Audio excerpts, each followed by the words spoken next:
What happens when the people sworn to stand with you are the same ones waiting for you to fall? The fluorescent lights hummed above her like a distant alarm, steady and indifferent. Lieutenant Brin Calloway sat upright in the rigid metal chair, back straight, jaw locked, uniform immaculate except for the white hospital cast swallowing her left wrist. Her ribs were wrapped tight beneath her blouse, every breath a sharp reminder that she had survived something she shouldn't have had to survive at all. She didn't move. She didn't speak. She just watched the military police investigator flip through his notepad as though searching for a version of the truth he preferred over the one she had already given him. "Lieutenant Calloway," the investigator repeated, pen poised, "I need to confirm, you believe Cadets Hollis, Finch, and Brin pushed you intentionally?" Believe, the word echoed in her bruised chest like an insult. She didn't believe it. She knew it. "Yes, sir," she replied, voice steady, as though it didn't cost her anything to speak through cracked ribs. "It was intentional." His pen tapped once, a skeptical beat, a doubt dressed in formality. There it was again, that question that always hovered around her existence. Are you sure you belong here? 3 days earlier, she thought the worst was over. She had already endured the merciless grind of West Point as a cadet. Years of being told she didn't fit the mold but outperforming those who said it. She had survived Afghanistan patrols through villages where every doorway felt like a loaded coin toss. But she hadn't expected this. Not here. Not from the ones she was assigned to lead. She stared past the investigator's shoulder, toward the hospital corridor. Cadets walked by, crisp uniforms, confident strides, young faces sculpted into the expressions of people who thought they understood courage because they'd memorized its definition. Some avoided looking in, some stared too long. Rumors had already begun their sprint through the academy. She slipped. She exaggerated. She deserved it. She was weak. Brin tightened her grip on the armrest with her good hand. Pain shot up her side, but she welcomed it. Pain meant memory. Pain meant fuel. "You can take a short break if you need," the investigator offered, as though her silence suggested fragility. "I'm fine," she said quickly. He seemed to write that down, as if being fine was suspicious too. She wasn't fine, but what did that matter? She was a Calloway. Her grandfather, General Thomas Calloway, the kind of military legend whose photograph hung in hallway frames no one dared touch. Her father, Captain Daniel Calloway, Silver Star recipient, killed in Afghanistan when she was 14. Honor by blood, respect by legacy. Except respect had never come easy for her. Because some cadets, like the boys who shoved her down 6 stone steps, couldn't imagine a woman in uniform without imagining she'd cheated to get there. They didn't know anything about her, not really. They didn't know Brin had begged her father not to deploy that last time, a child's desperate plea he couldn't grant. They didn't know the guilt she carried like a hidden fracture. They didn't know she learned to shoot a rifle before she was tall enough to see over the firing bench. They didn't know she earned every inch of progress by clawing herself forward, usually alone. No, they didn't know her. But they hated her anyway. "Let's go over this again," the investigator said, flipping to the first page of his notes as if repetition could dilute her truth.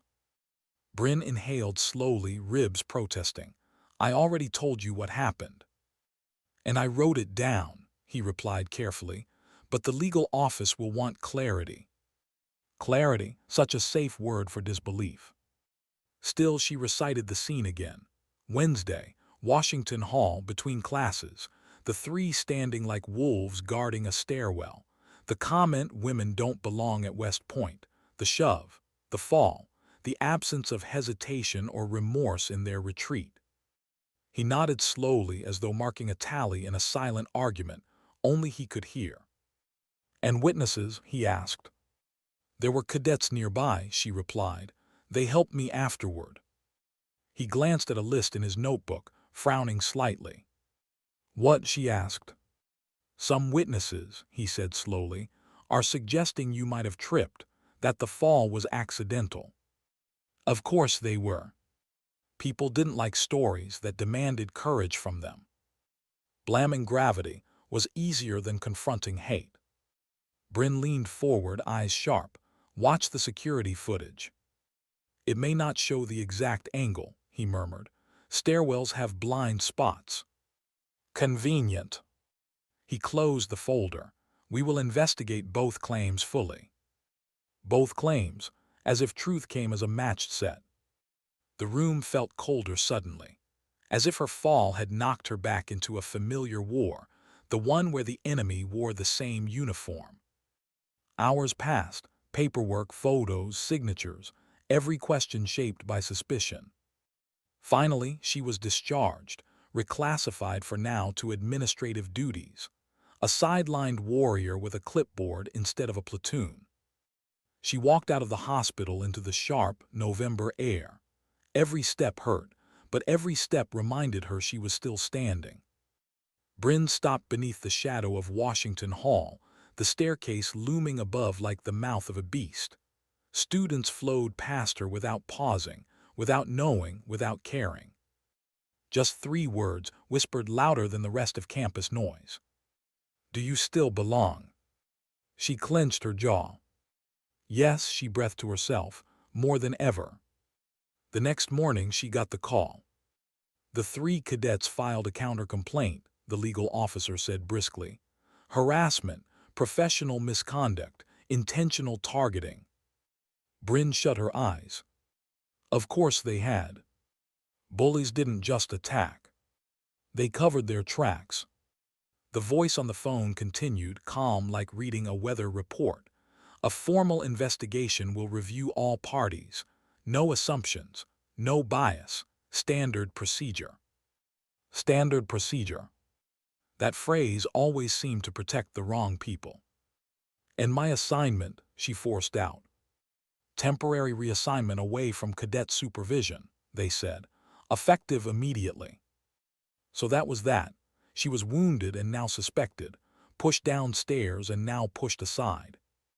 She hung up without replying. Her hands shook, one with anger, the other in its cast. She tried to breathe, but her ribs burned like fire. She wasn't afraid of them. But she was terrified of losing the career she built from her father's promise and her own blood. For hours, she walked the path around the parade field, familiar ground that usually calmed her. Today it felt like walking through a memory she no longer belonged in. Cadets marched in formation, crisp, unified, no one limping, no one broken. The humiliation squeezed like unseen hands around her throat. If they could make the academy doubt her, even a little, then they could win. Not through strength, not through honor, but through manipulation. That was what hurt most. Not the fracture in her wrist, not the sharp pain in her ribs. It was the fracture in trust, the break in a place she had loved. Her phone buzzed in her pocket. Grandfather. She stared at the name, a name heavy enough to move mountains or crush them. She didn't want to call him. She didn't want to be the granddaughter who needed rescuing. But she also didn't want to fight an institution alone. She let the call ring twice, then answered. He didn't waste time with greetings. What happened? The dam inside her held steady, tightly sealed, disciplined. Her voice came out flat, emotionless. I was attacked by 3 cadets. The academy is investigating. They're investigating everyone. Silence, but not the kind filled with doubt, the kind filled with storm. Then his voice, quiet and final. I'll handle it. She wanted to protest, but he'd already hung up. She stood there beneath the gray autumn sky, phone still to her ear, wind cutting through her uniform. For the first time since the fall, she felt a flicker of fear. Not fear for herself. For them. That night she lay on the narrow mattress in her officer's quarters. Sleep avoided her like a coward. She stared at the ceiling, listening to the slow pulse of pain with every heartbeat. A memory surfaced: Afghanistan. A dusty village, a nervous private, an IED discovered too late. She dragged a soldier twice her size out of a kill zone while gunfire cracked around them. Afterward, someone told her she was too small to do that. But she did. She always did what needed to be done. She always got back up. Even now, broken ribs, broken wrist, she wasn't defeated. Just waiting. She didn't know what her grandfather planned, didn't know how far the academy would go to protect itself, didn't know who would stand by her once the truth finally came out. But she knew this. She would not let 3 fragile egos rewrite her story. Not here. Not this place she had bled for twice now. As she finally drifted into a shallow, restless sleep, one question beat like a drum under her ribs. What happens when justice has a uniform? She'd find out soon. Because justice, and something far more intimidating, was coming through those gates. And when it arrived, this time she wouldn't be the one falling. Why did the base go silent all at once? And why did everyone suddenly look afraid? Brin woke to the unusual quiet first, an unfamiliar hush where the academy's constant rhythm should have been. No morning cadence, no boots echoing on pavement, no shouts from drill fields. Even the air felt like it was holding its breath. She sat up slowly, wincing as her ribs tightened beneath the bandages. Pale light leaked through her window blinds, sharpening the sterile lines of her quarters. She checked her watch. 6:30. Too quiet. She stood, pulling on her jacket with her good arm, and took careful steps into the hallway. It was empty, deserted. Her pulse quickened as she made her way toward the main entrance. That's when she saw it: 2 MPs at the end of the corridor, positioned like statues guarding a tomb. "Lieutenant Calloway," one said, recognizing her instantly. "You're requested at the superintendent's office." Requested, not asked.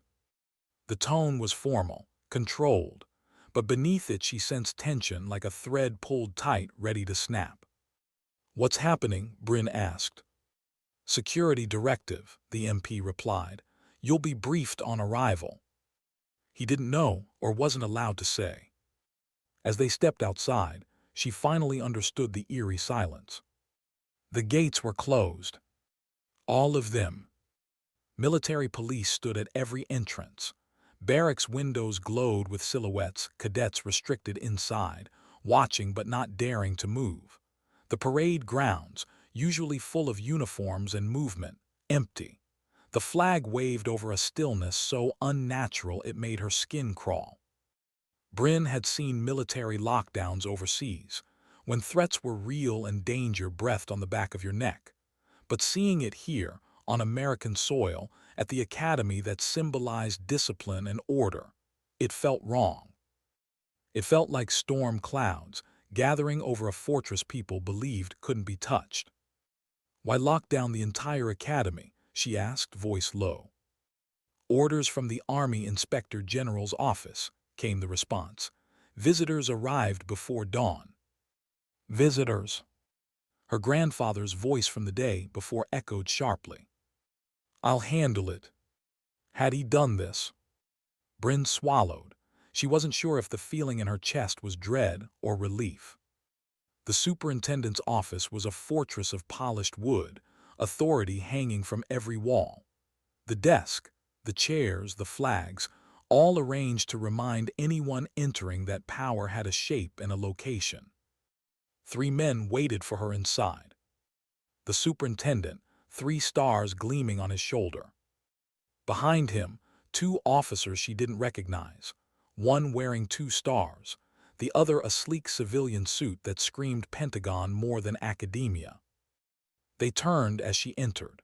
For the first time in days, Brin felt eyes on her that weren't doubting or dismissive. These were the eyes of leaders who knew what truth cost. "Lieutenant Calloway," the superintendent said, "thank you for coming." Her heartbeat thudded in her ears. She saluted, a sharp, defiant motion, even with her cast. "At ease," he said softly, almost respectfully. Respect, it was disorienting. The civilian stepped forward. I'm Deputy Director Samuels, Inspector General's office. She recognized the name. He wasn't someone who turned up unless something had gone catastrophically wrong or someone important demanded accountability. We've reviewed preliminary evidence related to your report, the superintendent continued. Security footage, witness statements, electronic communications.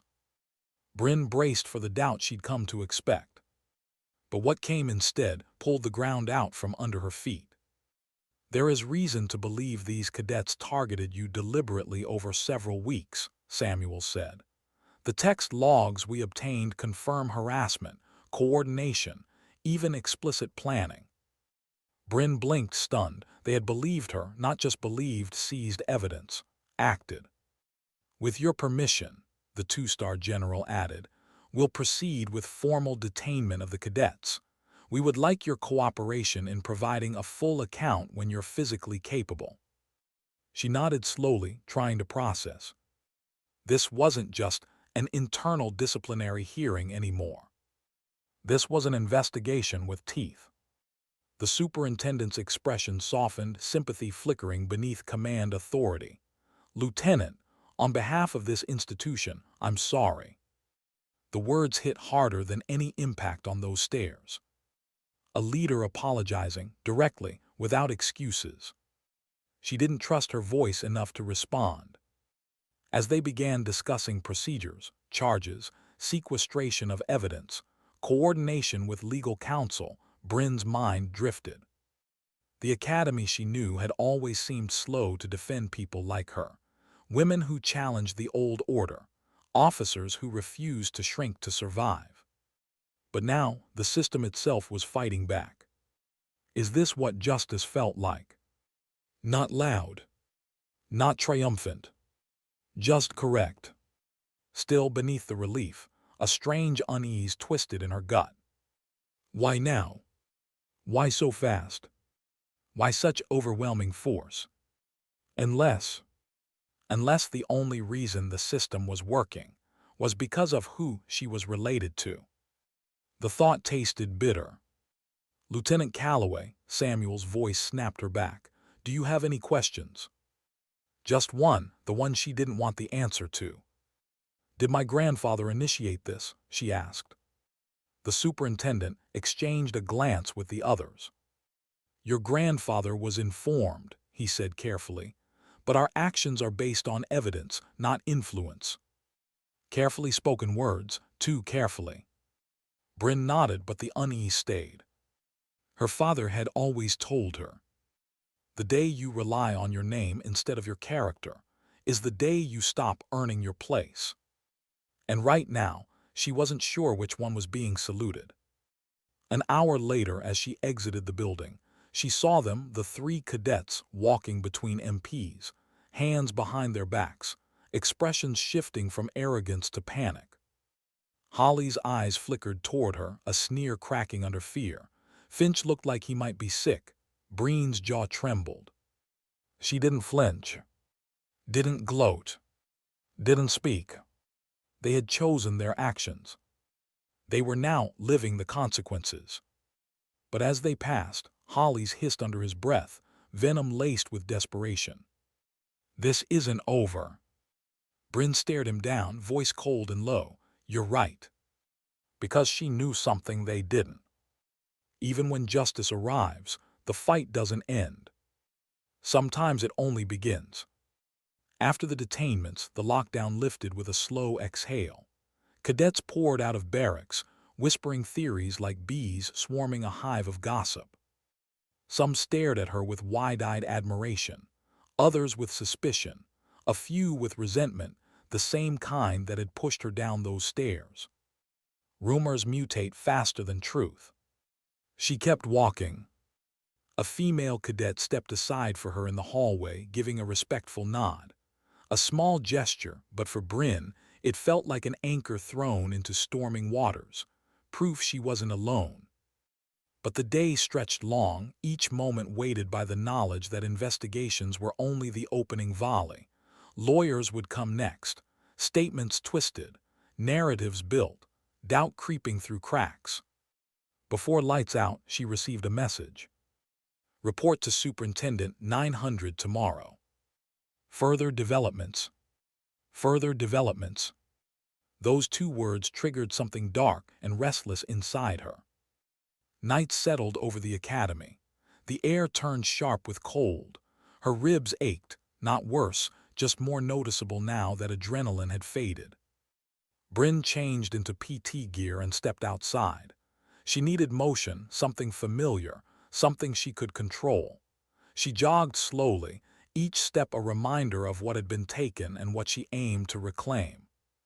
She circled the empty parade field under the moonlight. The world felt still, but her mind raced. She had always been able to push through physical pain, but emotional wounds, those lingered. Every footfall echoed a different fear.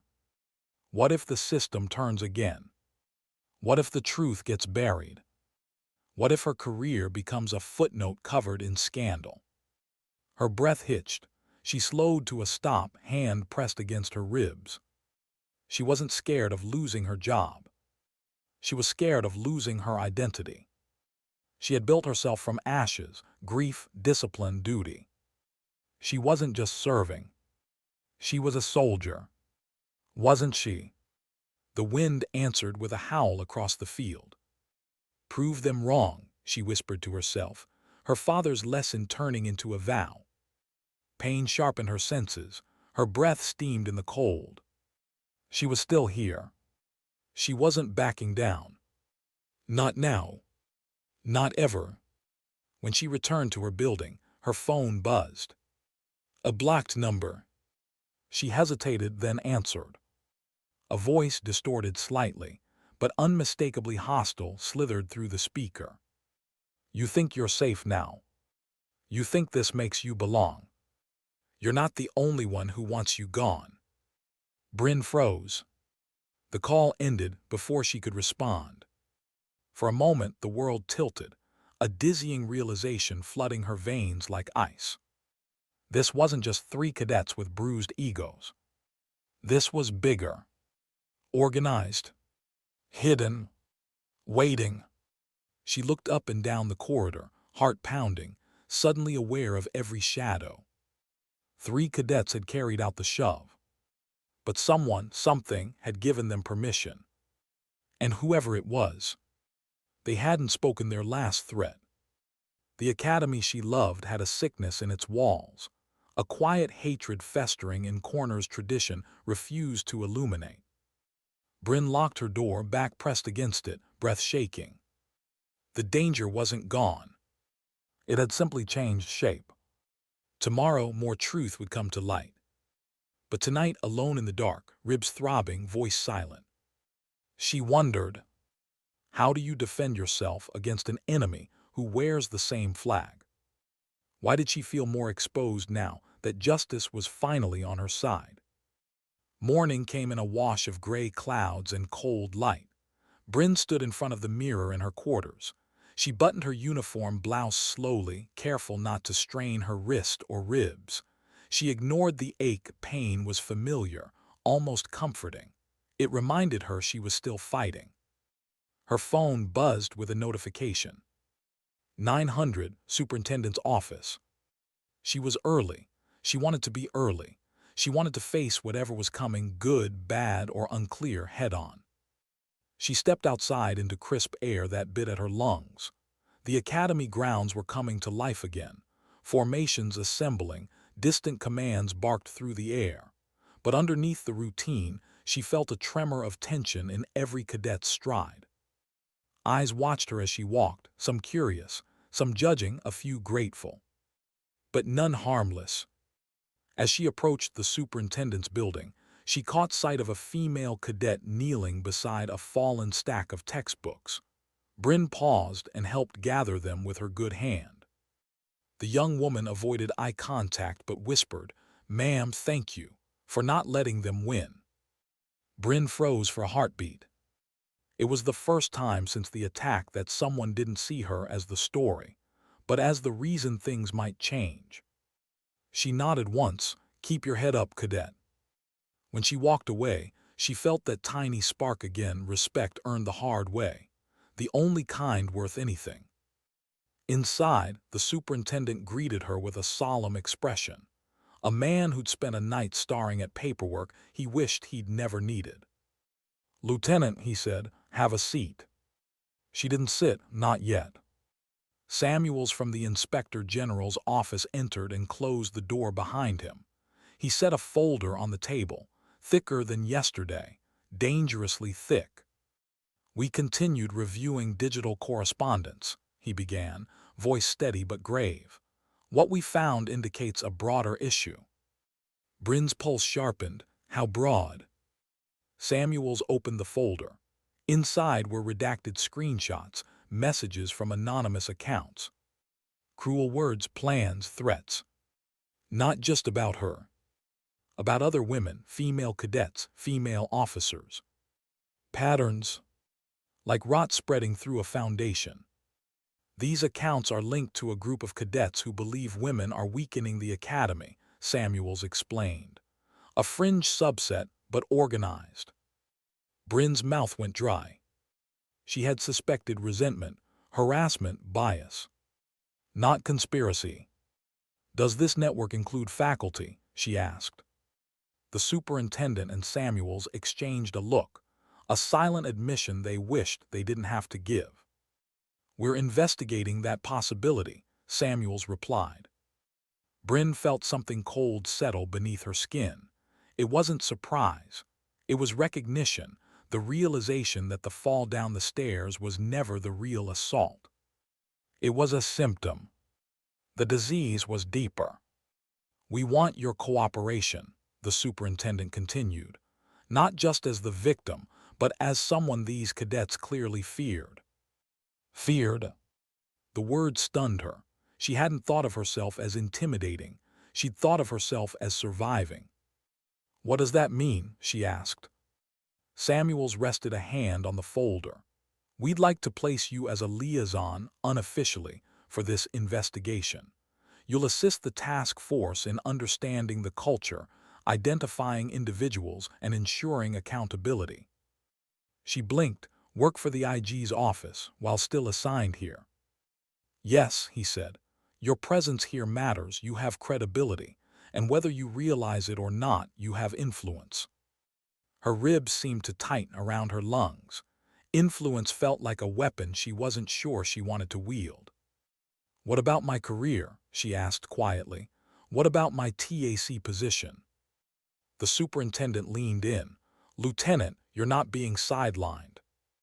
He let the words land. "You're being placed forward." Something in her chest cracked open, not pain but breath, the first full one in days. Not a victim. Not a liability. Not a scandal. A leader.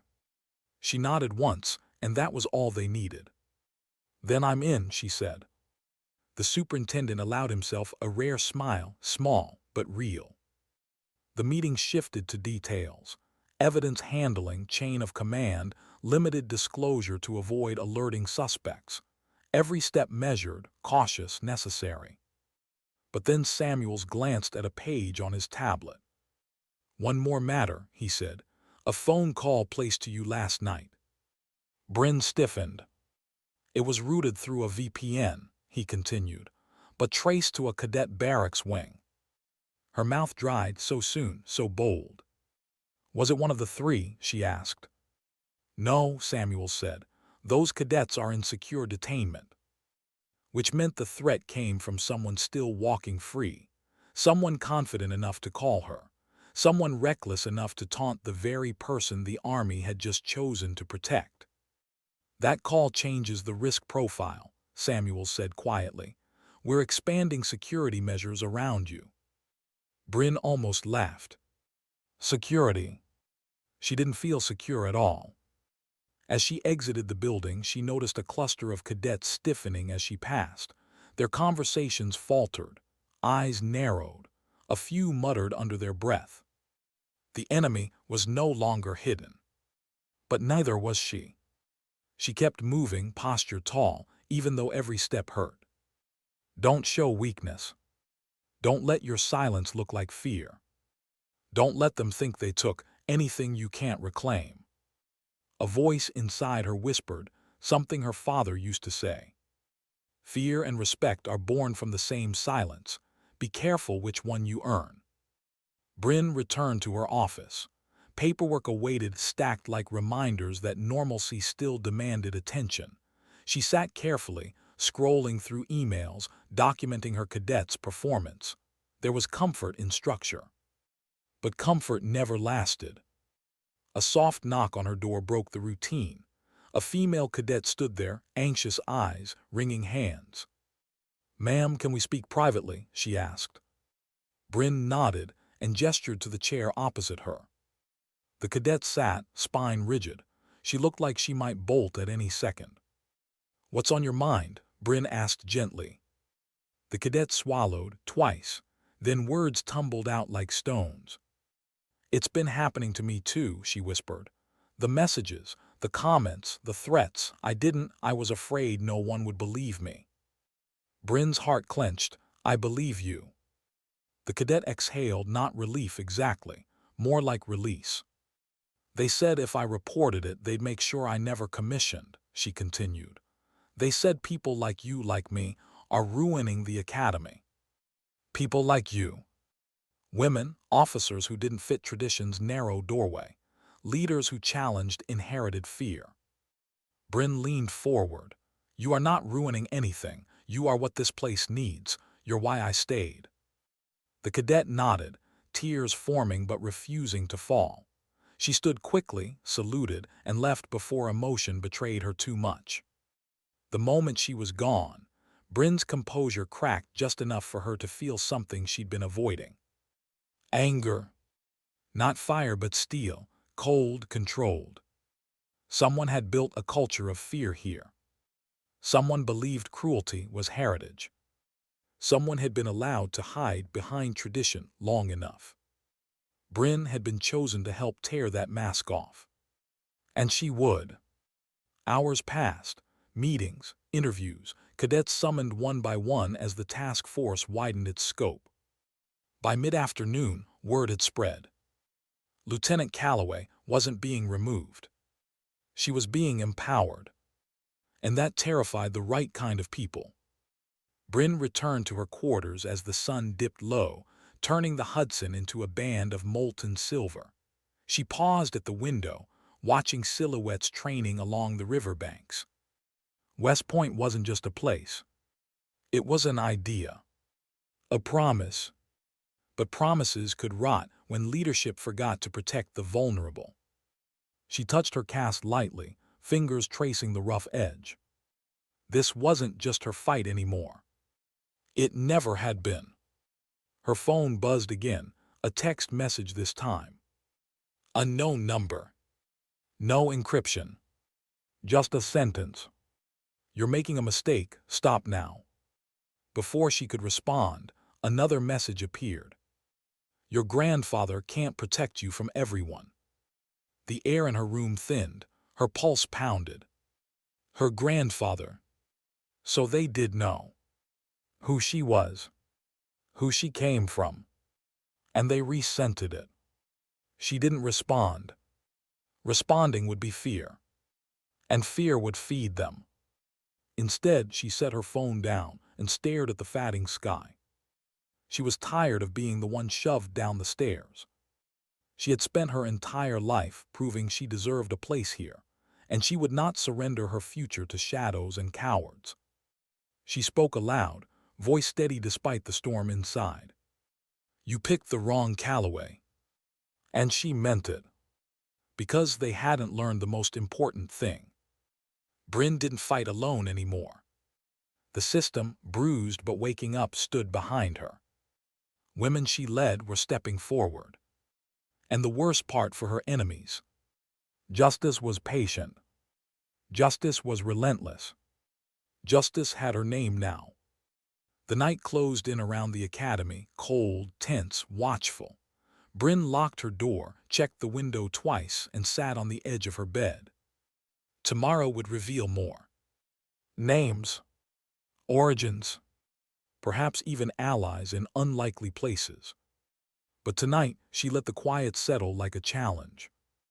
What happens when a woman refuses to fall again? The people who pushed her start looking over their shoulders. What if the person you trusted to protect you was the one sharpening the knife behind your back? Brin didn't sleep much. She lay awake, heart beating in shallow rhythms against her ribs, eyes fixed on the ceiling where shadows stretched and shifted with every passing car outside. She replayed the threats, the fear in the young cadet's voice, the cold warning, "Your grandfather can't protect you from everyone." It wasn't just a threat. It was information. Someone knew exactly where to strike. By 500, she surrendered to wakefulness. She dressed for PT, laced her boots one-handed, and stepped into the crisp air before dawn. West Point was quiet but not calm. Tension lingered, coiled in every corner like a held breath. She jogged the perimeter of the parade field slowly, pushing through fractured ribs, the sting sharpening her focus. Pain reminded her she was still in the fight. Pain meant her story wasn't finished. And just when she found a rhythm, a sharp whistle cut the air. A figure stepped from the shadows near the bleachers. Major Ellis, her senior officer, fellow TAC, the man she'd trusted to mentor her when she returned. He approached with a concerned look carved into his features. "Brin," he called softly, "slow down, you shouldn't be pushing yourself this hard." She stopped, chest heaving. "I'm fine." His eyes flickered to the cast, to her stiff posture. "You're stubborn, not fine." He stepped closer, lowering his voice. "I heard about the IG, about the calls. I wanted to check on you sooner, but we've all been on edge." Brin nodded. Ellis had always been fair, steadfast, someone whose respect was forged in observation, not reputation. If there was a man here she trusted, it was him. "They asked me to help with the investigation," she said. Ellis exhaled sharply. "Of course they did. You're the symbol now." The word hit her like a sudden gust, unexpected and chilling. Symbol. She didn't want to be a symbol. Symbols didn't get to be human. Symbols didn't get to hurt. Still, Ellis's presence brought something close to relief. "You're not alone in this," he said. "Whatever is happening, we'll root it out." Brin believed him. She needed to believe him. By mid-morning, the task force had her reviewing dozens of files, conduct complaints, performance evaluations, coded messages stripped from encrypted apps. Some were vague complaints. Others read like manifestos drenched in entitlement. But one message stopped her cold. "Calloway thinks she scares us. She's just a name with a pretty face behind it. Push her once and she'll break." Timestamped a week before the attack. Her jaw clenched. She wasn't broken. She wasn't even close.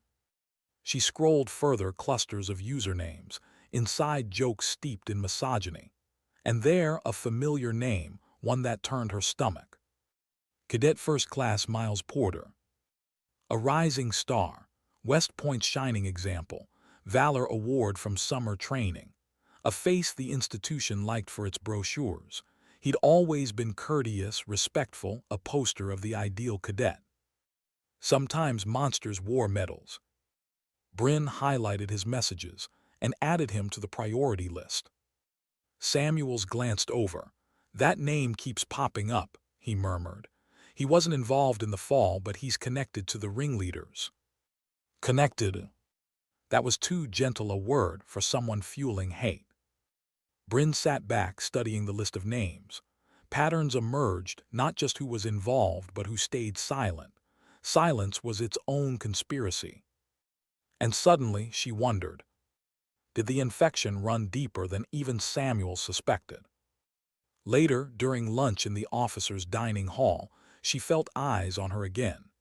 Conversations dipped the moment she entered, invisible spotlights burning into the back of her uniform. She took a seat alone. She'd gotten used to that. A tray clattered down across from her. Brin looked up. Major Ellis again. "You're not eating," he said. "I'm not hungry." Eat anyway. His tone was gentle command. You'll need your strength. She forced a few bites of lukewarm pasta, swallowing past the tightness in her throat. Ellis watched her closely, like he was trying to read something behind her eyes. You shouldn't have to do this, he muttered. Not while you're injured, hell, not at all. It's my job, she replied. No, he said. Your job is to lead cadets, not defend yourself against betrayal. Betrayal. The word clung to the air like smoke. Brin set her fork down. Ellis, do you think this will get worse? He didn't answer right away. His silence did. Some people hate change, he finally said, and they hate the ones who represent that change even more. Hatred within the ranks. Fear disguised as tradition. Cowardice passing for culture. She felt anger coil tight in her chest. Then we change it anyway. He smiled, but his eyes were troubled. You remind me of your father, he said. He never backed down either. The compliment warmed her and scared her. Her father never backed down, and he died in a war where backing down meant survival. Was she walking the same path?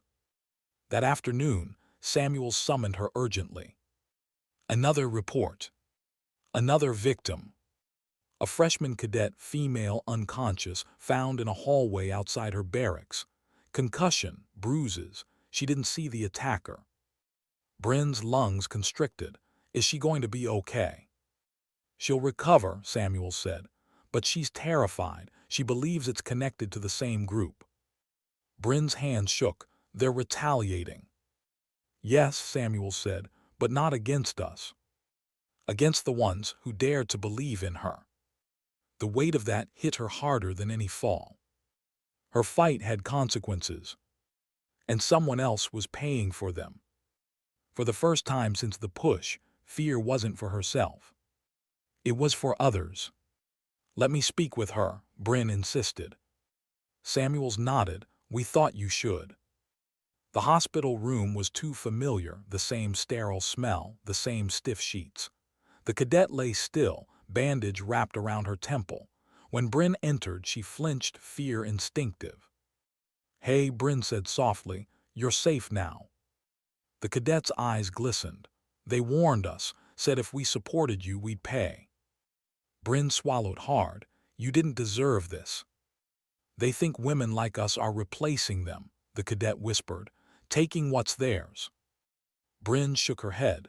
We're not taking anything. We're earning everything the same way they are. The cadet looked away, defeated. What if earning isn't enough? Brin had no easy answer. She sat at the bedside, voice gentle but unyielding. You have already done more than most. You spoke up. You're still here, and you're not alone. A tear slid down the cadet's cheek. Brin reached over and squeezed her hand gently, a promise in the pressure. I won't stop, Brin said. Not until none of us have to fear walking these halls. The cadet nodded. That tiny movement meant everything. Hope survived, even bruised and bandaged. Brin left the hospital, with renewed fire burning beneath her ribs. But fire attracted attention. As she crossed the quad, a group of male cadets stood clustered near the walkway. Porter was among them, handsome, polished, dangerous in how normal he looked. He stepped into her path. Lieutenant Calloway, he said with a smile that carried no warmth, I hear you've made quite the impression. She stared back, unreadable. Step aside, cadet. He held his ground. Respectfully, ma'am, are you sure you're the one who belongs here? She felt every heartbeat hammer against her bruised ribs. He was testing limits. Testing her resolve. Testing the system watching from unseen cameras. I belong wherever I stand, she replied evenly, and I stand right here. Porter's eyes narrowed, challenge recognized, challenge lost. He stepped back, but spoke loud enough for his audience. Some victories are temporary. Brin didn't look away. Some consequences are permanent. Their standoff broke, but the war behind his eyes promised escalation.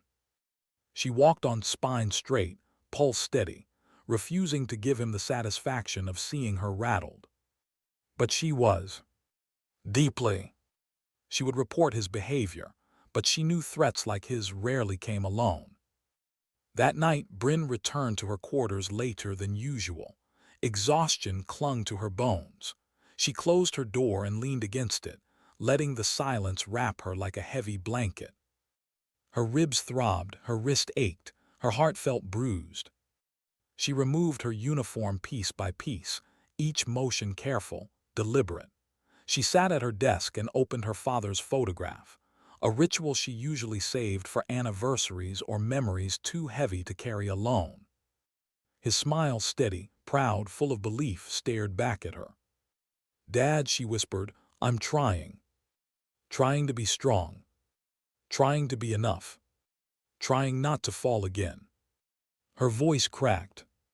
Why does it always feel like belonging has to be earned twice? She waited, for wisdom that couldn't come, for comfort from someone no longer here. The room stayed quiet, but inside her something steadied.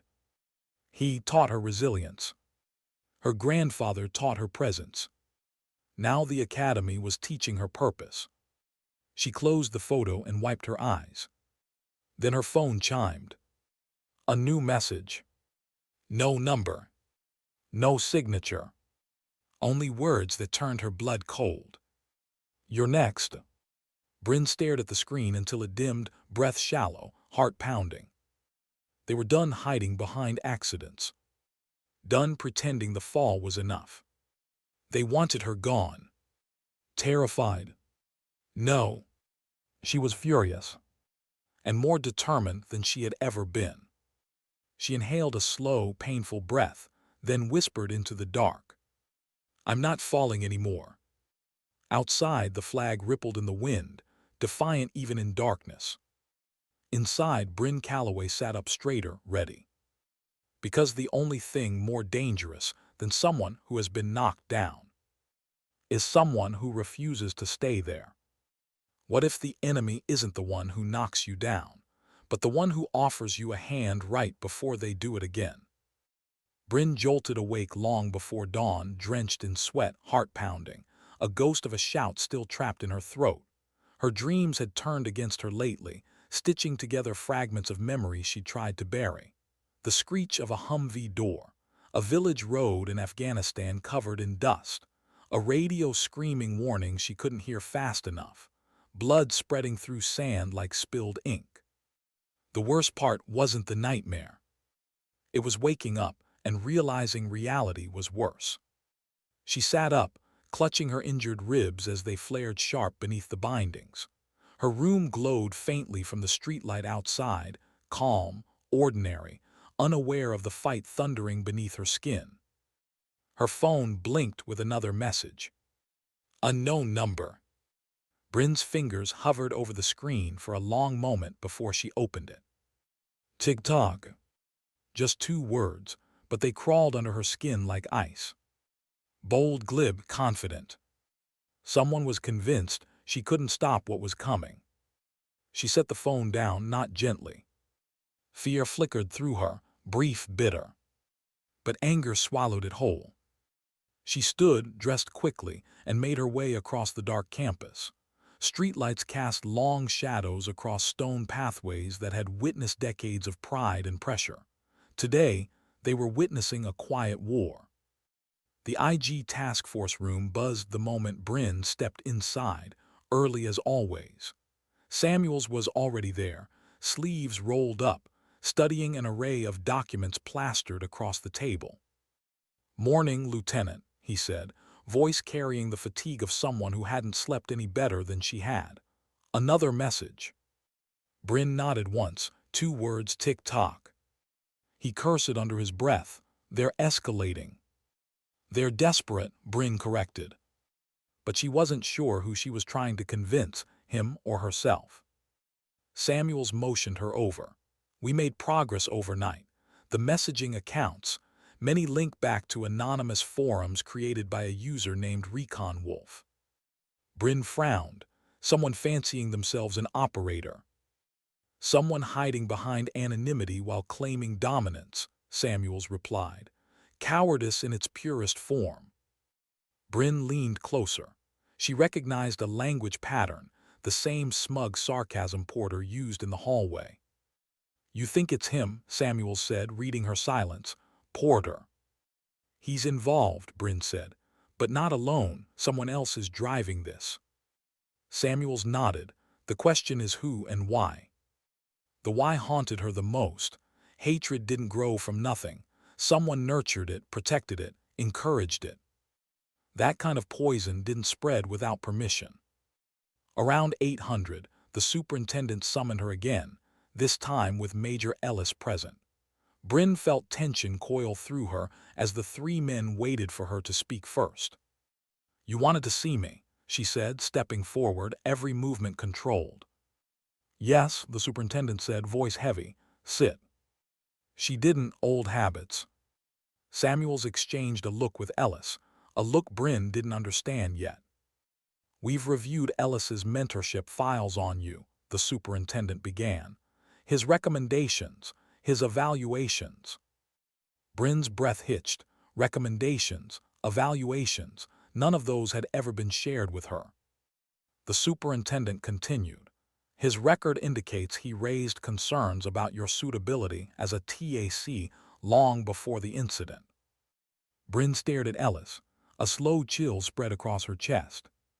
That's not true, she said. Ellis has always. Has he? Samuels asked quietly. Ellis shifted slightly, hands clasped behind his back. Brin felt something inside her slide off its foundation. He told us, the superintendent continued, that you struggled with authority, that you intimidated male cadets to compensate for personal insecurity. Her eyes widened with disbelief. He said that. Ellis finally spoke, voice flat, eyes colder than she'd ever seen. I said the truth. You're a good officer, Brin, but you push too hard, and this investigation, it's making enemies you can't afford. Her throat constricted. You told me you supported me. I did, he replied, until your presence became a liability. The words felt like boots crushing embers, right when she'd started to feel strong again. Ellis stepped closer, too close, his voice restrained but sharp. You're being used as a symbol, he said, and symbols get destroyed when the moment passes. Brin's heartbeat hammered against the weakest parts of her. Are you part of this? She asked, voice barely above a whisper. His smile was small, empty of warmth. I'm part of survival. Silence cracked open around them. Everyone knew what he meant. Survival of the old guard. Survival of the comfortable. Survival of men like him. The superintendent watched her reaction closely, gauging whether she would break. But she didn't. She locked her jaw. Then I'll survive too. Not a threat, a promise.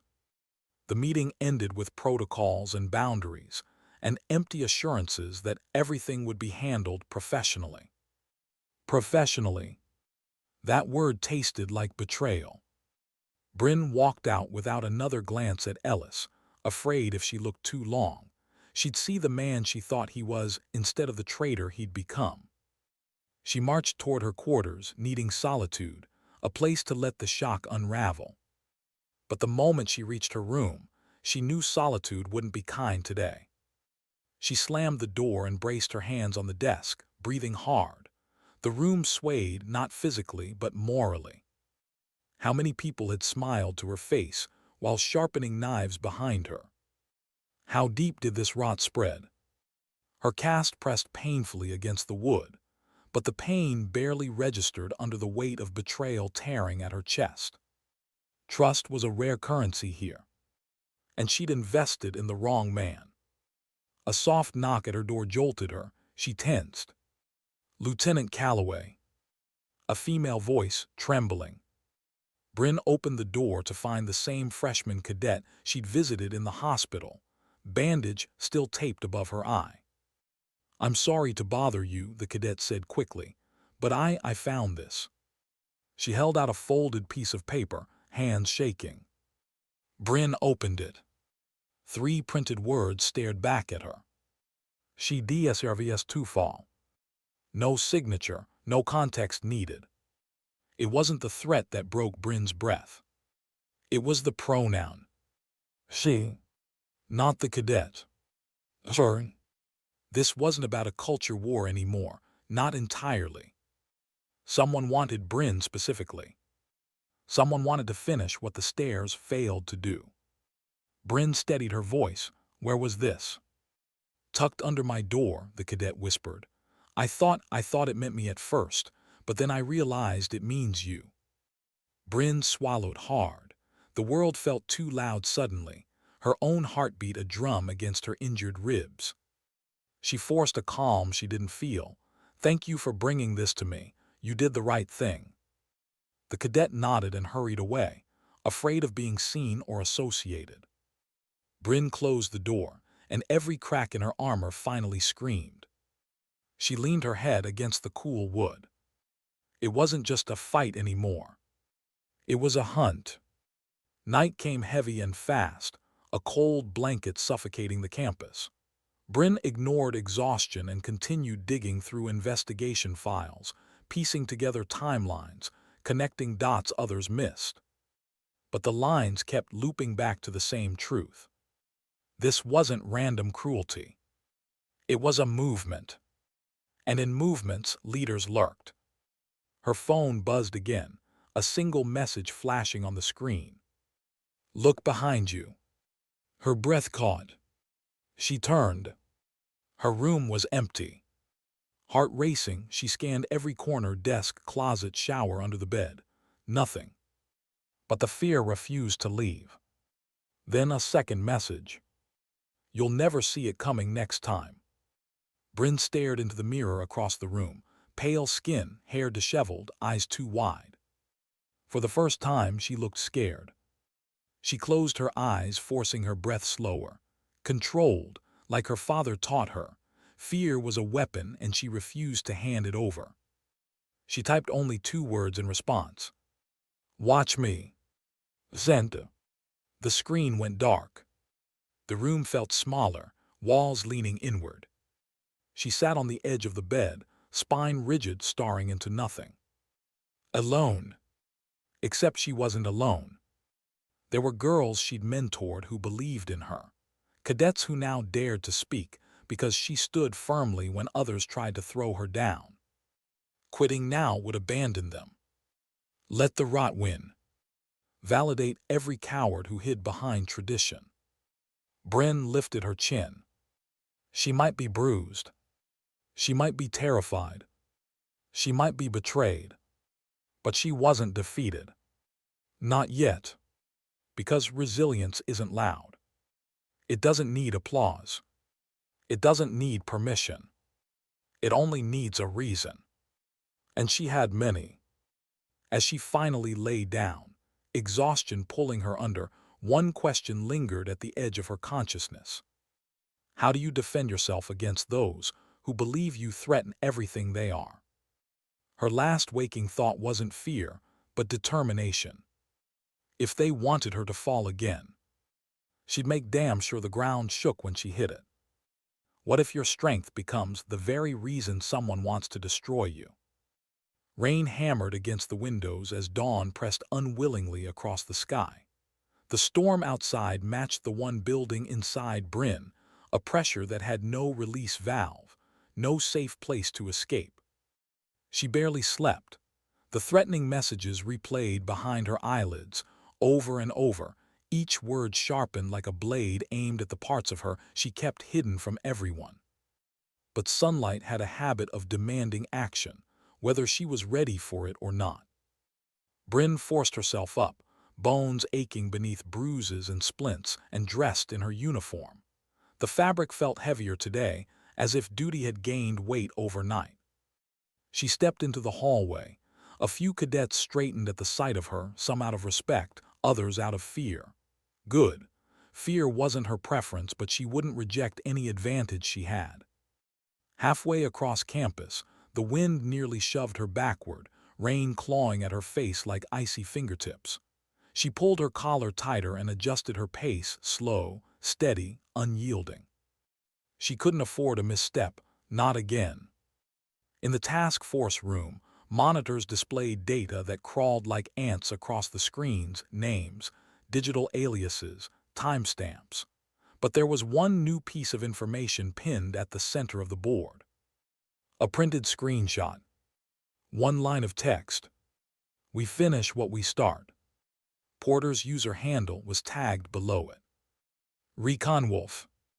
Brin felt her pulse spike, anger boiling beneath her calm expression. They're escalating quickly, Samuel said, voice low as he approached, and coordinating, they feel cornered. Cornered animals made desperate decisions. Desperate decisions got people killed. Did you arrest Porter? She asked. Not yet, Samuels replied. We need one more piece of irrefutable connection. Evidence over instinct. Protocol over survival. Justice moving slower than danger. Brin clenched her jaw. And what happens while we wait? His eyes said the truth before his words caught up. We keep you protected. Brin almost laughed, not at him, but at the absurdity of the statement. Every second she breathed was proof that protection was a myth. Threats had already reached into her room, her sleep, her sanity. You're putting guards on me, she asked, tone a mix of disbelief and anger. Until we make arrests, Samuels confirmed. You'll have escorts, no more walking alone on campus, no late-night work in your office. This is standard for high-risk cases. High risk. She hated that classification. She hated needing it even more. Who's my escort? Brin asked. The door opened behind her as if on cue. Heavy boots, familiar cadence. Major Ellis. He appeared composed, too composed, posture crisp, expression unreadable. Brin's stomach twisted. She hadn't spoken to him since he'd gutted her with his betrayal in the superintendent's office. Ellis stepped forward. Lieutenant, I'll be overseeing your security detail. Samuels looked at her carefully, gauging her reaction. Brin forced her expression blank. Is there a reason I wasn't assigned a neutral officer? Samuels answered, Ellis knows this campus better than anyone. His experience makes him the best option. Her eyes never left Ellis. He didn't blink, didn't flinch. Maybe he believed what he said the day before, that she was a liability, a danger to tradition, a threat to the comfortable narrative he'd built his career upon. But he also knew the rules of survival. And right now, protecting her was tied to protecting himself. Brin gave a short nod, not agreement, just acknowledgement.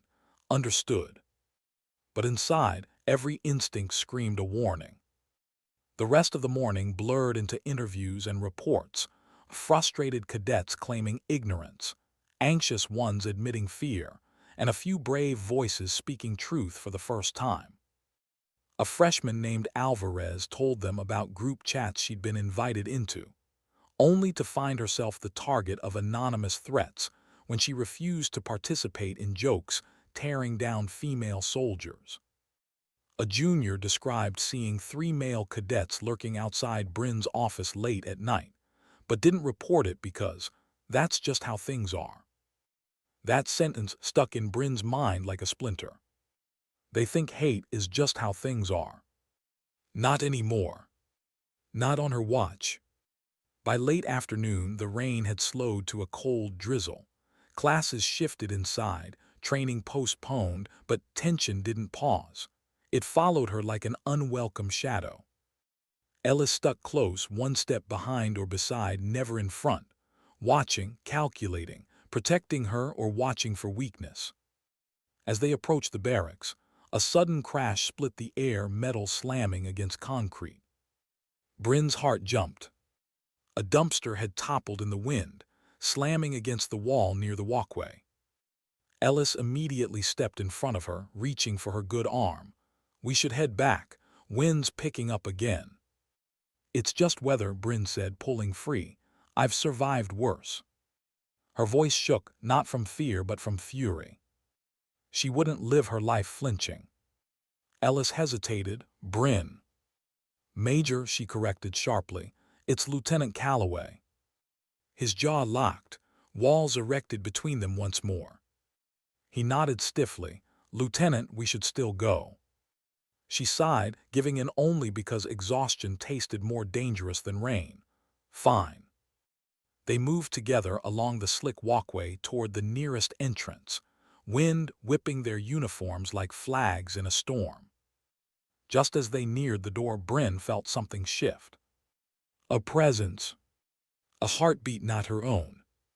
She spun, just in time to hear a rush of motion and see a dark figure surge from behind a column. Time slowed. The world narrowed into 3 details. A gloved hand. A flash of metal. A muffled snarl. Brin reacted instinctively, stepping back, ribs screaming, cast meeting the attacker's arm with a sick crack. The knife missed her side by an inch. Ellis lunged, tackling the attacker to the ground, fists slamming against the pavement. The figure thrashed, cursed, then broke free, sprinting into the storm, disappearing around a corner faster than Brin thought possible. Brin pressed her back against the wall, breath coming in sharp, uneven gasps. Ellis knelt, adrenaline scorching through every word. Are you hurt? Brin lifted her cast, a crack near the base where it had taken the blow. It saved me. Ellis stood, gripping her shoulder. That was an attempted murder, not intimidation, not a warning, murder. His voice shook, not with fear, with rage. Brin managed a shaky breath. You think I don't know that? He softened just for a moment. Something remorseful flickered in his eyes. You were right about me, he said quietly. Yesterday I was a coward. I didn't want to believe this place was sick, but it is, and I won't be another pair of hands pushing you down. He stepped back, looking not at her, but at the institution around them. This is bigger than either of us. Brin nodded, pulse still wild. Then let's take it down together. Within minutes, alarms blared. MPs flooded the area. The task force launched into full emergency response. Brin was rushed back inside, surrounded by uniforms shouting into radios, securing entrances, locking down hallways. The superintendent arrived, eyes blazing. Lieutenant, we're moving you off campus. Now. Brin shook her head. No, I'm not running. It's not running, it's surviving, Samuels argued. I survived the stairs, Brin snapped. I survived Afghanistan. I survived being doubted by the people who should have stood beside me. I'm not leaving, not while they're still here. Everyone stared at her, not with disbelief. With awe. Her ribs hurt, her wrist ached, her heart beat like a war drum. But she was done being hunted. She was turning around and learning how to hunt back. Hours later, campus fell into a tense quiet again, a false calm waiting for the next shot. Brin sat with a fresh cup of coffee she didn't touch, staring at raindrops racing each other down the glass. Ellis stood near the door, vigilant, silent, different. She finally spoke. You saved my life. He glanced her way. You saved mine first. She didn't argue. Some debts didn't need math. What changed? She asked. Ellis took a breath, deep, conflicted. I realized the fight found us whether we wanted it or not, and if they're coming after you, eventually they're coming after every woman here. Brin nodded. Good, let them come. Ellis shook his head, half a smile forming. That's what terrifies them. Thunder rolled in the distance, a low growl promising more storms. Brin turned back to the window. Somewhere out there, someone was planning the next attack. But she wasn't afraid anymore. Because courage wasn't the absence of fear. It was choosing to stand anyway. And if they tried to make her fall again, she'd rise tall enough to cast shadows over every coward who wanted her gone. What if the truth waiting in the dark is someone you once called a brother? The storm cleared overnight, but the damage inside Brin didn't fade with the rain. Her body healed slowly, her trust didn't heal at all. She walked campus with guards at her flanks now, quiet specters, eyes scanning every shadow. But she didn't feel protected. She felt watched, marked. Every footstep on wet pavement sounded like a gun cocking behind her. Every whisper sounded like a name too dangerous to say aloud. Her name. She had been pushed downstairs, threatened, targeted, almost killed. And yet the academy woke each morning, pretending nothing had changed. Brin no longer accepted that lie. Her role in the investigation had shifted. She wasn't just reviewing cadets and warning signs. Now she was part of strategic planning, watching patterns emerge, seeing the movement twist like a snake through institutions that should have kept it out. Samuels briefed her and Ellis early that morning. His face looked carved from fatigue. "We intercepted new communications," he said, projecting text onto the screen. "The mastermind is pressuring what's left of the group. He's losing patience." Another screenshot filled the display. "Operation Bishop, 0 hour soon." Brin frowned. "Bishop?" Samuels nodded grimly. "A chess term. The bishop moves diagonally, always from the shadows." The metaphor chilled her more than the threat itself. "Do we know who it is?" she asked. "We're close," Samuels replied. "We have narrowed it to 4 possible cadets, all seniors, all high-standing, but one in particular has gained influence fast."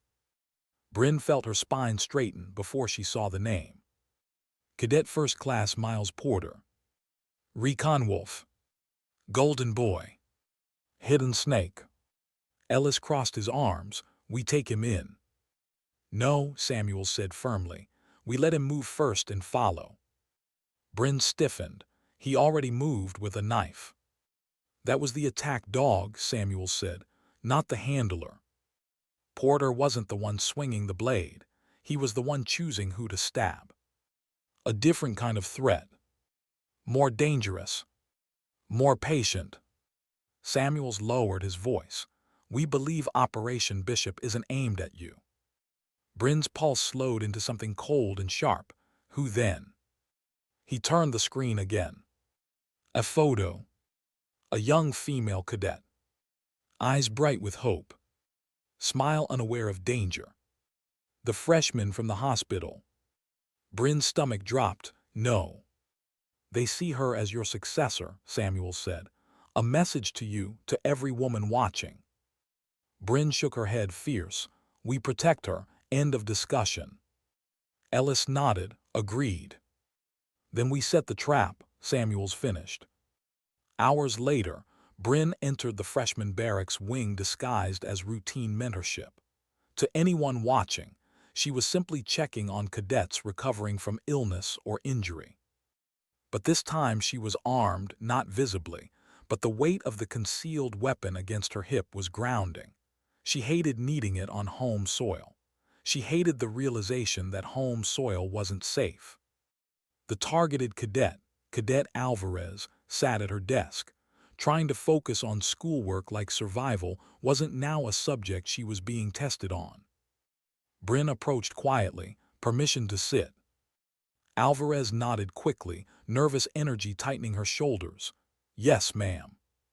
"You're doing everything right," Brin said softly, "but I'm asking something more from you now." Alvarez swallowed. "Anything." "You act normal," Brin instructed. "You come and go on your regular schedule. You stay visible. And if you feel anything off, anything, you walk toward me or Ellis." "What if I can't?" Alvarez whispered. Brin leaned in. "Then you run and scream and fight. There is no rule against surviving." The girl nodded, tears burning but refusing to fall. Brin squeezed her hand once and understood the weight of the promise she'd just made. If Alvarez fell, Brin would break. Dusk arrived like a slow bruise across the sky. Most cadets headed to study hall or their extracurriculars, but some lurked, watching hallways too long, looking at Brin too openly. They thought they were predators in the dark. They didn't know she'd hunted predators before. Ellis stayed near, pretending to speak casually with another TAC, but his eyes never left Brin or Alvarez. Samuels monitored from a remote hub, security feeds flickering on his screens. They all waited. The trap was set. But Brin hated waiting. She scanned the hallway again, every detail crystal sharp. A dripping faucet, a cadet tying his boot too slowly, a door left slightly ajar. Her instincts buzzed under her skin, then flared. Alvarez stepped out of her room, but the hallway felt wrong. Too quiet. Stay close, Brin murmured. Alvarez nodded and moved swiftly, but a shadow peeled itself from the dark alcove just behind her. Porter. Not masked, not hiding. He wanted them to see. His smile was thin and vicious. Lieutenant Calloway out for a stroll. Ellis moved fast hand, reaching for his radio. Porter lifted a hand, gloved fingers curled around something small and black. A remote trigger. Brin's lungs froze. Don't, she warned, voice steel. He tilted his head. You think this ends with comfort. You think this institution belongs to you now. His laugh echoed down the hall. Respect isn't given, it's taken back. Brin stepped forward, slow, deliberate. Whatever you believe you're fighting for, it isn't honor. It's cowardice wrapped in tradition. Porter's eyes narrowed to thin slits.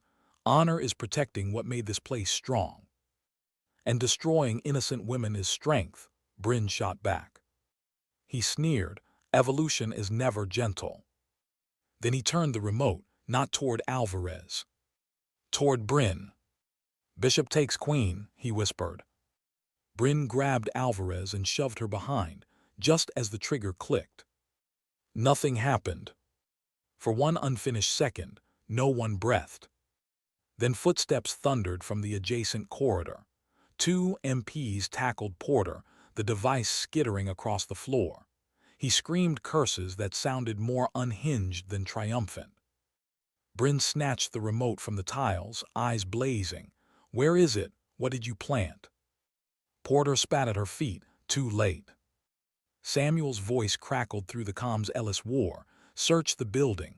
Now, we have an explosive alert. Alvarez gasped, real fear breaking loose. Brin held her tighter. Ellis grabbed Porter by the collar, dragging him upright. You're done, you hear me? Done. Porter didn't fight, he just smiled, thin, chilling. You didn't stop anything, the bishop doesn't fall. Brin's blood ran cold. Porter wasn't the mastermind. He was just another pawn convinced he was a king. Samuels shouted orders through the radio, teams sweeping every floor, every hallway. A bomb squad rushed into formation. Chaos boiled around them. But Brin stared straight into Porter's eyes and saw it. All this hate didn't originate here.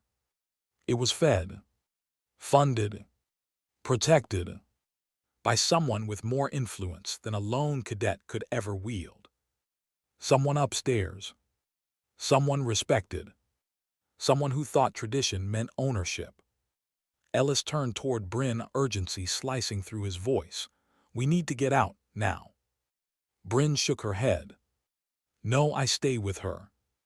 Alvarez gripped her sleeve, voice shaking. Why won't they stop? Brin looked at the young woman, terrified, resilient, fighting for her place. Because change scares them, Brin said softly. But fear doesn't decide our future. We do. Explosives were found hidden in a trash chute, crude, rushed, a last act of desperation, not strategy. Porter would be expelled, prosecuted, forgotten inside a prison wall.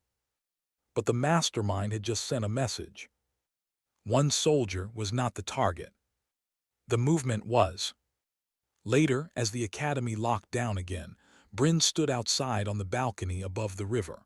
The night air cut through her uniform, cold but honest.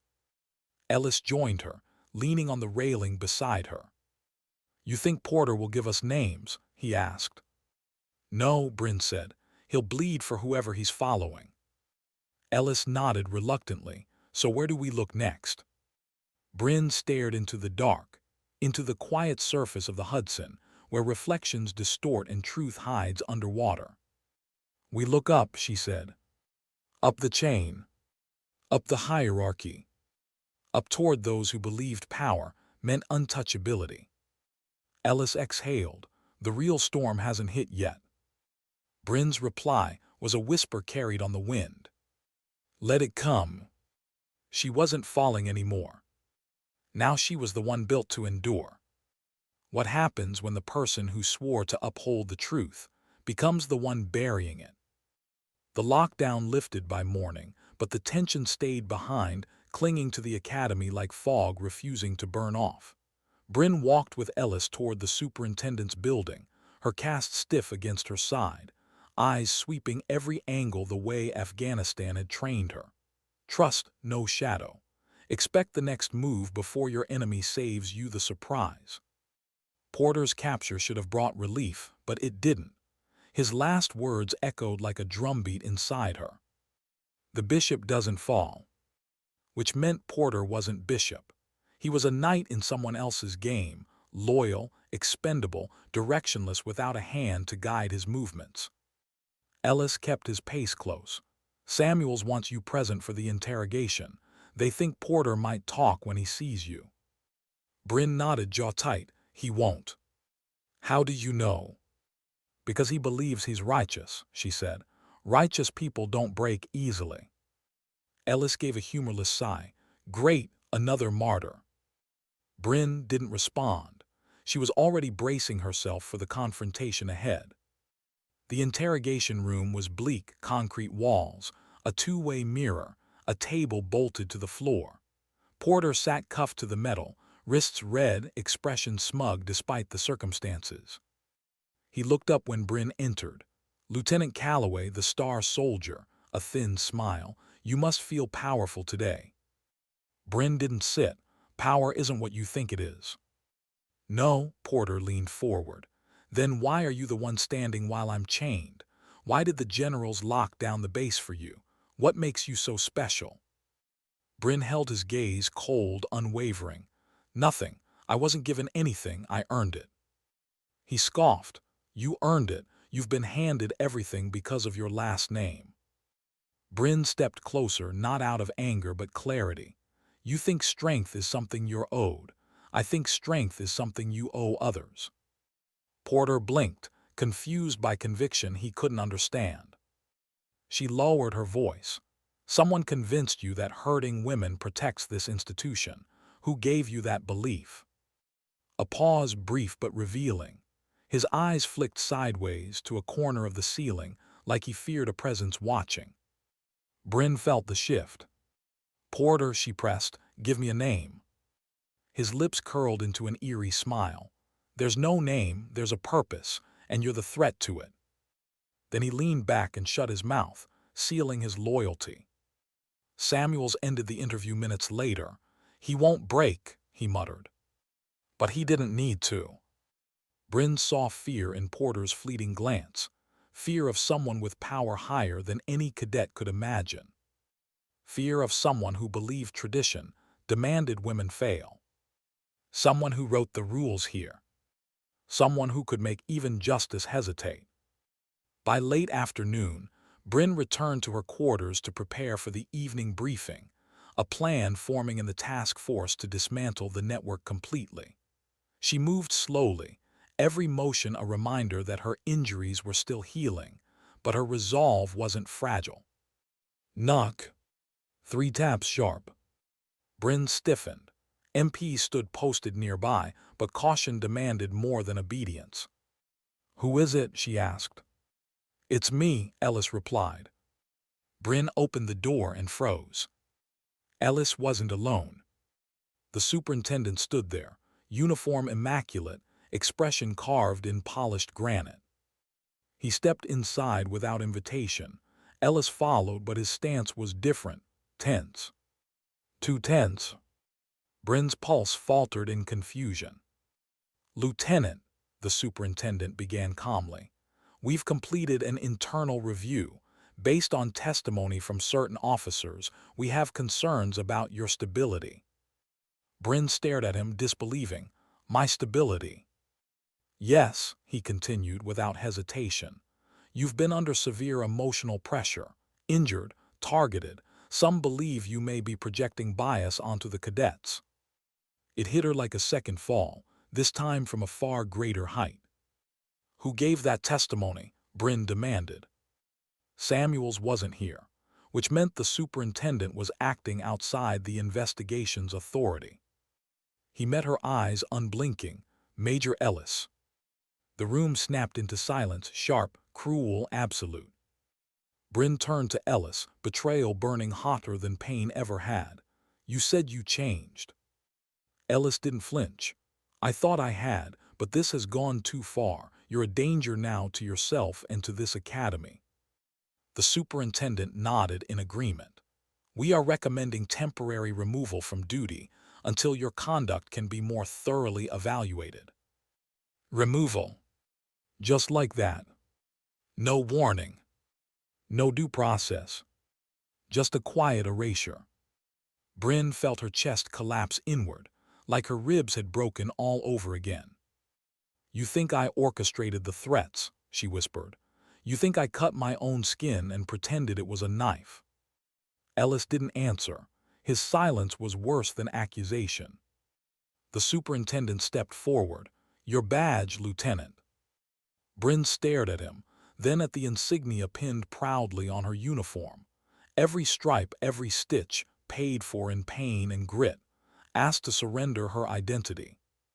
Her father's memory. Her grandfather's legacy. Her own damn work. Her hand hovered over the badge, but didn't move. No, she said softly. Excuse me, the superintendent snapped. No, she repeated louder, stronger. I won't give you what those cowards want. This isn't a request, Calloway, Ellis warned. Brin finally looked him in the eye. You were supposed to protect the cadets, she said. Instead, you're protecting tradition, even when tradition hides violence. Ellis' jaw tightened, but his eyes flickered, guilt too weak to redeem him. The superintendent leaned in, voice low and bitter. This academy has stood for over 2 centuries. You will not be the one to change its values. Brin's reply was calm, devastating. I'm not trying to change your values. I'm trying to remind you what they are. The superintendent's face reddened, rage simmering beneath protocol. You're relieved of duty, he hissed, effective immediately. Brin stood taller. No, a voice said behind him. Samuels entered, badge held high. He wasn't late. He was watching. He was ready. The lieutenant remains under federal jurisdiction, he stated firmly. Your authority does not supersede an active IG operation targeting institutional corruption. The superintendent's expression shattered, shock giving way to something almost feral. Major Ellis, Samuels continued, you are hereby detained for obstruction of justice and conspiracy to suppress evidence. Ellis blinked, stunned. No, I only. MPs stepped in, seizing his arms. Ellis struggled, panic twisting his features. You can't, I was just protecting. Brin felt no triumph, only sadness. There was a version of Ellis who might have done the right thing. But regret couldn't save a man who chose the wrong side until the moment he was cornered. The superintendent lunged forward, fury thrashing like a trapped animal. MPs intercepted him, pushing him back. Samuels pointed to the door. Escort both officers out, they'll face charges. Chaos erupted, shouts, commands, the superintendent roaring threats that would dissolve into regret within hours. But Brin stayed still. Silent. Centered. Finally vindicated. Samuels turned to her, relief softening his features. You were right, the bishop wasn't a cadet. Brin inhaled slowly, her ribs aching but her spirit steady. Where did we find the proof? She asked quietly. Samuels motioned for her to follow. They led her to the operations room, screens filled with newly decrypted emails and call logs, a folder labeled Criminal Investigation, ELLIS/Porter/Others. Samuels explained. Ellis mentored Porter.